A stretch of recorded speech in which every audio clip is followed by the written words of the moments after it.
Madhya Pradesh BJP के नए अध्यक्ष हेमंत खंडेलवाल ने एनडीटीवी से खास बातचीत की है। आइए आपको सुनाते हैं।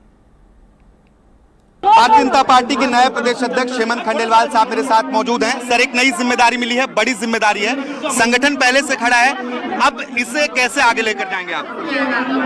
हमारा संगठन पहले से मजबूत है, इस मजबूती को कायम रखेंगे और इसे और आगे ले जाने का प्रयास करेंगे। आपने अनुशासन की बात की, आने वाले समय में निकाय, विधानसभा और लोकसभा 3 चुनाव है, क्या तैयारी रहेगी?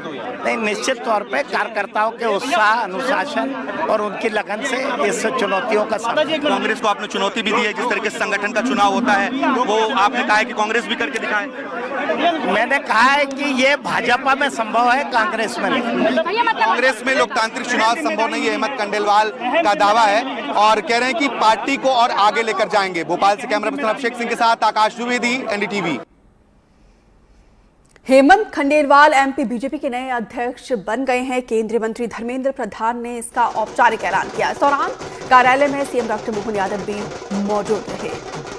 तस्वीरें आपको इस वक्त दिखा रहे हैं। जब जैसे ही नए प्रदेश अध्यक्ष के नाम का ऐलान हुआ, उसके बाद से देखिए किस तरीके से कार्यकर्ताओं में जश्न का माहौल देखने को मिल रहा था। इस मौके पर तमाम दिग्गज मौजूद रहे। राज्य मंत्री नरेंद्र शिवाजी पटेल मेरे साथ मौजूद हैं और भारतीय जनता पार्टी को आज एक नया प्रदेश अध्यक्ष हेमंत खंडेलवाल के तौर पर मिल चुका है। सर, कितना महत्वपूर्ण मानते हैं और कितना फायदा संगठन को होगा एक नए प्रदेश अध्यक्ष है, क्योंकि अभी तक एक बड़ा संगठन वी डी शर्मा ने तैयार किया, 2 चुनाव जीते, अभी क्या चुनौती है या फिर संगठन बरकरार? देखिए, भारतीय जनता पार्टी का जिस तरह से संगठन पर्व चल रहा और संगठन बूथ से लेके प्रदेश तक के सभी चुनाव प्रक्रिया हुई है। आप सभी ने साक्षी बन के देखा और आपके माध्यम से पूरे प्रदेश ने देखा है कि किस तरह से भारतीय जनता पार्टी में निर्विरोध सर्वसम्मति से प्रदेश अध्यक्ष का निर्वाचन हुआ है। सब भारतीय जनता पार्टी एकमत थी हेमंत जी के नाम पर। हेमंत जी के बनने से जो कि बूथ के कार्यकर्ता रहे, मंडल युवा मोर्चा में कोषाध्यक्ष रहे और वहां से जिन्होंने अपनी यात्रा प्रारंभ की है और सने सने बढ़ते हुए आज भारतीय जनता पार्टी के प्रदेश अध्यक्ष बने हैं। निश्चित रूप से सभी कार्यकर्ताओं में ऐसे कार्यकर्ता के निर्वाचन से खुशी है, उत्साह है, उमंग है, जोश है। अपनी भाषण में उन्होंने अनुशासन का जिक्र किया, उन्होंने कांग्रेस को चुनौती भी दी कि जिस तरीके से चुनाव प्रक्रिया है मध्य प्रदेश बीजेपी में वैसा होना चाहिए।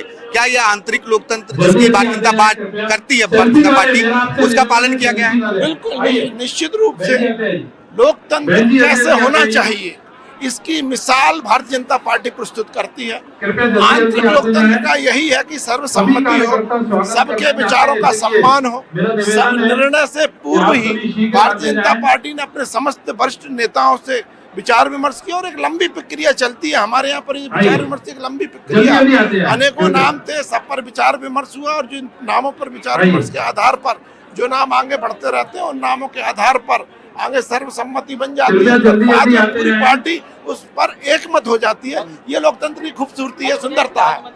राज्य मंत्री नरेंद्र शिवाजी पटेल जो चुनावी प्रक्रिया है भारतीय जनता पार्टी की, उसे लोकतंत्र की खूबसूरती बता रहे हैं।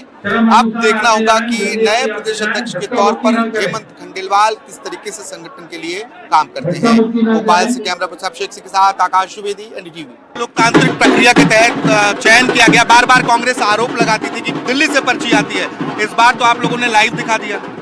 हाँ, पूरी लोकतांत्रिक प्रक्रिया का पालन करते हुए उनको सभी ने प्रदेश का अध्यक्ष चुना है। एक चुनौती भी रहेगी आने वाले समय में, 2-3 चुनाव है, निकाय चुनाव, विधानसभा, लोकसभा चुनाव। चुनौती रहती है लेकिन वो अवसर भी है। हेमंत जी पूरी तरह सफल होंगे। चुनौती के साथ एक अवसर भी है, ये उप मुख्यमंत्री राजेंद्र शुक्ला ने कहा है और नए प्रदेश अध्यक्ष को शुभकामनाएं भी दी हैं। भोपाल से कैमरा पर्सन अभिषेक सिंह के साथ आकाश द्विवेदी, एनडीटीवी।